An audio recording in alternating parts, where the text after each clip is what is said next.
Good morning, good afternoon, or good evening to everyone in different time zones. I'm Siang-Yun from EPFL, Switzerland. Today I'm going to present our work on simulation-guided Boolean resubstitution. This is a collaborative work with Heinz, also from EPFL, and Alan from UC Berkeley. So as a quick summary before I start, in this work, we propose the use of simulation guidance in logic optimization algorithms. Simulation allows us to move from local computation to consideration of global information, and we benefit from low-cost window size extension. We studied some methods to generate expressive simulation patterns, and we demonstrate the advantages of this paradigm with Boolean resubstitution as an example. The implementation is open source and can be found in our logic synthesis library, MockTurtle. In this presentation, I will first introduce how the classical Boolean resubstitution algorithm works, and then I will give the motivation and the idea of simulation-based optimization framework. The two main technical parts of this work are the generation methods of expressive simulation patterns and the simulation-guided version of resubstitution algorithm. And finally, I will discuss the experimental results and give the conclusions. In this work, our optimization goal is circuit size. However, the resubstitution algorithm can be adopted for different cost functions, such as circuit depths or timing constraints. The idea of Boolean resubstitution is trying to substitute a root node with a small function of some other nodes in the circuit. They are called divisors because the first version of resubstitution was done algebraically with algebraic division. If the function of the root nodes can be expressed with a function of some divisors, then we can remove the root node and its maximum fan-out-free cone to reduce the circuit size. The maximum fan-out-free cone, or the MFFC, is the set of roots in its transitive fanning cone, which is not used by other parts of the circuit. In other words, they only contribute to constructing the root node. In previous works, the classical way to find resubstitution candidates is to compute the truth tables of every node within a small window. The truth tables represent the local functions of the divisors in terms of the cut nodes. The cut size is typically very small, around 8 or 10, because increasing the cut size exponentially increases the length of truth tables. Here I will illustrate the procedure of the classic resubstitution algorithm with pseudocode and animations. We will iterate through every node in the circuit, trying to replace them. For each chosen root node, we compute its MFFC and collect divisors in its transitive fanning cone. The K here is an user-specified parameter for the maximum cut size. You can see there are two little wings in this figure. They are the nodes who depend entirely on other divisors, and they can also be collected as divisors because to compute their truth tables, we don't need to increase the support size. And then using these truth tables, we compute a dependency circuit that implements the same function as the root node. If a dependency function is successfully computed, we can substitute the root node with it and remove the MFFC.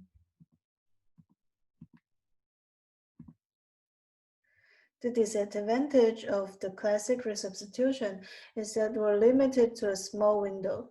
So the motivation of simulation-based optimization is to get rid of the complete truth tables.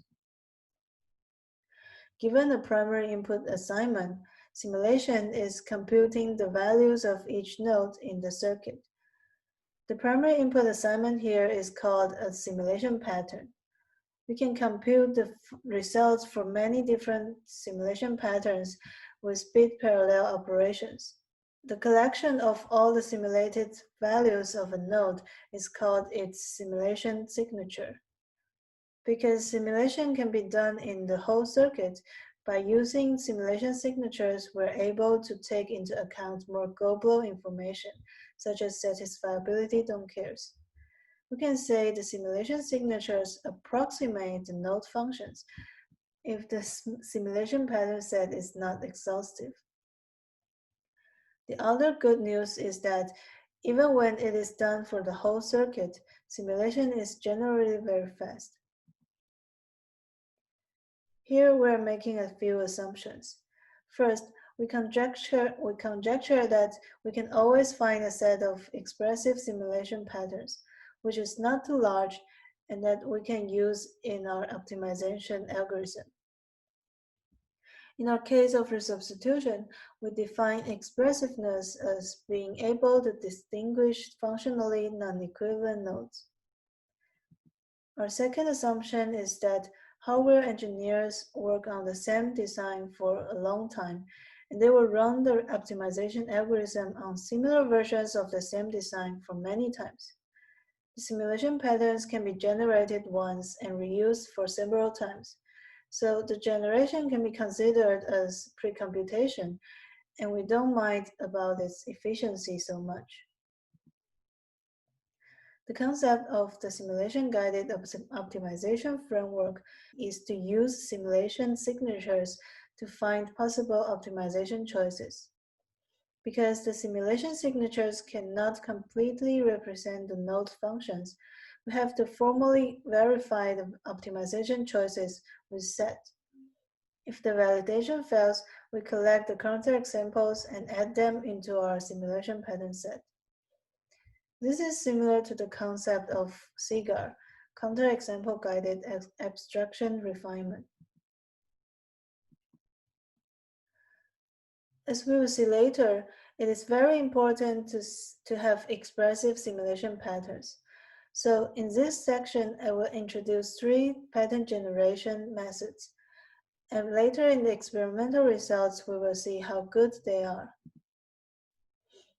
The first method is very naive.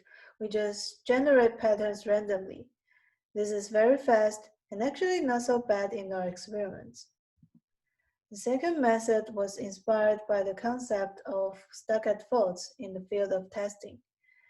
We iterate through every node in the circuit and make sure that both 0 and 1 appears in their signatures. For example, the top node in this circuit has only zeros in its signature. We can use set solving to find the primary input pattern that makes this node 1. We believe this kind of patterns are more expressive because they can trigger a relatively rare circuit state. This method can be further strengthened by generating multiple different patterns for each stuck-at value, if it's possible. The third method is based on observability. A pattern is observable with respect to a node if it produces different output values in at least one primary output when this node is replaced by its negation.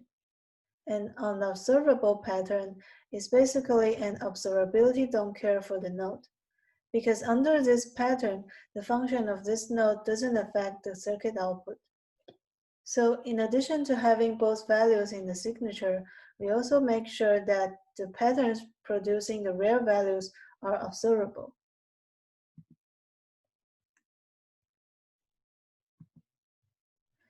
Next, with the expressive simulation patterns in hand, I will introduce how we adopt simulation guidance in resubstitution.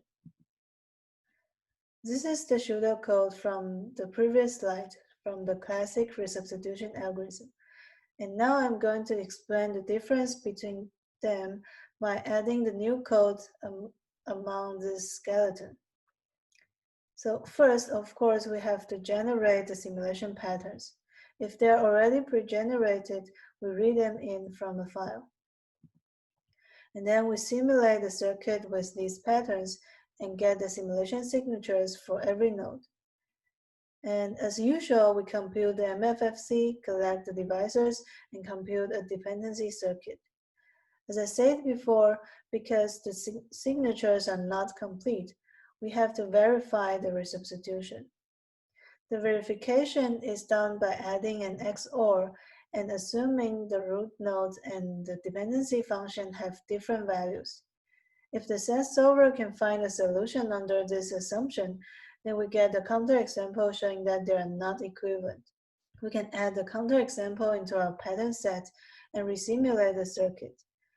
And we try to compute another dependencies function and verify it, and loop until we find a legal resubstitution or until we cannot find any other dependency functions.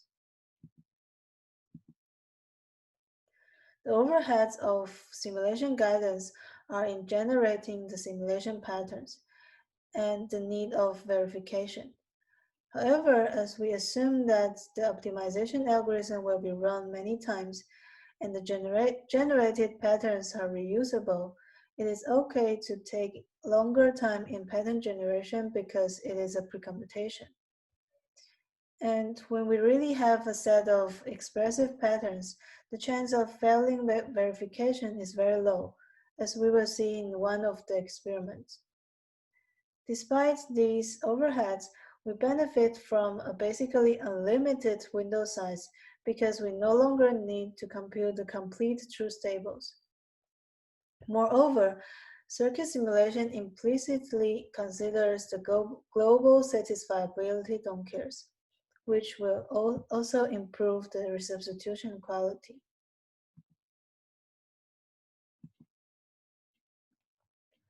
For the experimental results, I separate them into two parts. The first part is investigating the pattern generation methods, and the second part is the quality of our simulation-guided resubstitution. In the first part, we measure the expressiveness of pattern sets with the number of failing validations when we use them in resubstitution. The more failing validations, or in other words, the more counterexamples we get, the less expressive the patterns are. In the figures, I present the expressiveness with the decreased percentage of counterexample count, comparing to a baseline case, which is expected to be the worst case among the comparison. For example, in this figure, we're comparing the expressiveness of random patterns of different sizes. So intuitively, larger pattern sets should be more expressive. So the baseline in this experiment is the smallest pattern set with only 4 patterns. In this experiment, we observed that although larger pattern sets increase in their expressive power, this increasing trend saturates at about a few hundred to a few thousand patterns. This is a good news for us because this is still a practical number for fast circuit simulation. The second experiment is also demonstrating the influence of pattern set size, but with Stochastic patterns. Unlike the random pattern sets, which can be the same size for every benchmark, the number of Stochastic patterns generated for each benchmark is very different. So in this figure, the horizontal axis is the size of pattern set normalized with the benchmark size. The vertical axis is the same. The higher plots have higher expressive power. Remember that we can try to generate multiple different patterns to resolve the same Stochastic value. This is indicated in the prefix. For example, 2xSA are pattern sets that make every node signature has at least 2 bits of 0 and 2 bits of 1. So this parameter indirectly affects the size of the pattern set. And we can see a similar trend in this figure that larger pattern sets are usually more expressive. Next, more importantly, we want to compare the expressiveness of different pattern generation strategies. In this figure, black crosses are the simplest Stochastic patterns. Orange circles are Stochastic patterns with observability awareness. And for the blue squares and the green triangles, We start from a small set of 256 random patterns and then apply the staggered pattern generation method. The baseline in this experiment is 256 random patterns. As you can see, all of the plots are above 0, which means all of the four methods are better than the baseline. In other words, staggered patterns are better than purely random patterns, as expected. And also, the blue squares are mostly better than black crosses, which means seeding with some random patterns, or we can also say it's mixing the two strategies, can make the resulting patterns more expressive. And finally, the green triangles with observability awareness are the best among the four. In the second part, we will see how simulation guidance affects the resubstitution algorithm. The implementation is open source and can be found in our logic synthesis library MachTurtle. The experiments are done on a Linux workstation, and the benchmarks are from the open core designs from IWLS 2005. And they are preprocessed with the ifrag command in ABC, repeated until no more size reduction is observed. First, with our assumption that pattern generation counts as a precomputation, we want to show that good pattern generation methods can reallocate runtime from optimization to precomputation. I'm only showing some larger benchmarks here because the difference is more significant. In this table, Rand 256 is an example of less expressive pattern sets, and 5 times SA is a more expressive pattern set, which also takes more time to generate. However, because it is more expressive and can distinguish more non-equivalent resubstitution candidates, we end up with fewer set calls and faster resubstitution runtime. And because we assume that optimization algorithms will be run many times, its runtime is more important.